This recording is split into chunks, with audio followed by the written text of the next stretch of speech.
అందరికీ నమస్కారం అండి. ఈరోజు నేను చేయబోతున్న వీడియో ఏంటంటే అప్పు చేసి పప్పుకూడు. అందరికీ కొంచెం విచిత్రంగా ఉందేమో. లేట్ చేయకుండా వీడియోలోకి వెళ్ళిపోదాం. శ్రీ గురుభ్యో నమః, శ్రీమాత్రే నమః. అప్పు చేసి పప్పుకూడు, ఇదేంటి ఏదో సినిమా పేరు చెప్తుంది అనుకోకండి.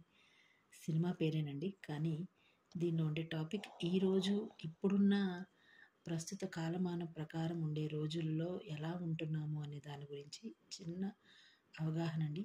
ఎవరికైనా నచ్చితే మాత్రం లైక్ చేయండి అండ్ షేర్ చేయండి. ఏంటంటే ఇప్పుడున్న కాలమానం ప్రకారం అందరూ లగ్జరీగా బతకడానికి బాగా ఇష్టపడుతున్నారు.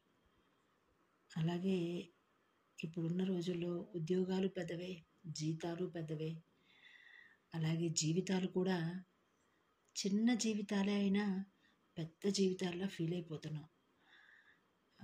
ఇంకా చెప్పాలంటే ఖచ్చితంగా ఉండేది ఇద్దరు, లేదు పిల్లలతో కలిపి ముగ్గురు, అంతకంటే ఎక్కువ అంటే చాలా తక్కువ. అలాంటి వాళ్ళు ఉండడం కూడా చాలా తక్కువ. ఇప్పుడు ఇక అప్పు చేసి పప్పుకూడు అంటే ఈ లగ్జరీలో ఉన్న ఈ లైఫ్లో అందరూ ఎవరు చిన్నగా ఉండడానికి, లేదంటే ఉన్న దాంట్లో ఉండడానికి ఎవరు ఇష్టపడటం లేదు. జీవితం ఉన్నది ఎంజాయ్ చేయడానికే కదా, డబ్బులు వస్తున్నది ఖర్చు చేయడానికే కదా. ఇలాంటి మాటలు మనం ఎక్కువగా వింటున్నాం. మేబీ అది కరెక్టే కావచ్చు, కానీ ఎంతకాలం అలా? ఇదివరకు రోజుల్లో కూడా అందరూ బ్రతికారు, చాలా గొప్పగా బ్రతికారు.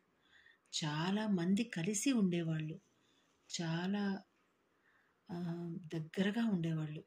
ఇప్పుడు అన్ని సౌకర్యాలు అన్నీ సమకూర్చుకుంటూ దూరంగా ఉంటున్నాం.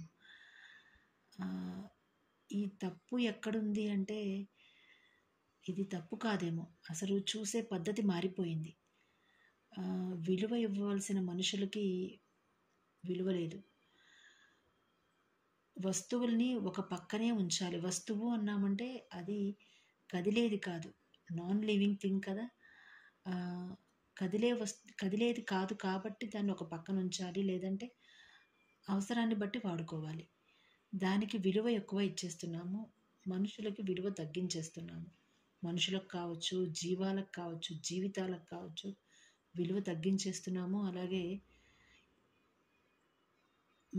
మనం ఎలా ప్రవర్తిస్తున్నామో మన లైఫ్ స్పాన్ కూడా అలాగే తగ్గిపోతుంది. మన జీవించే కాలం కూడా అలాగే తగ్గిపోతుంది.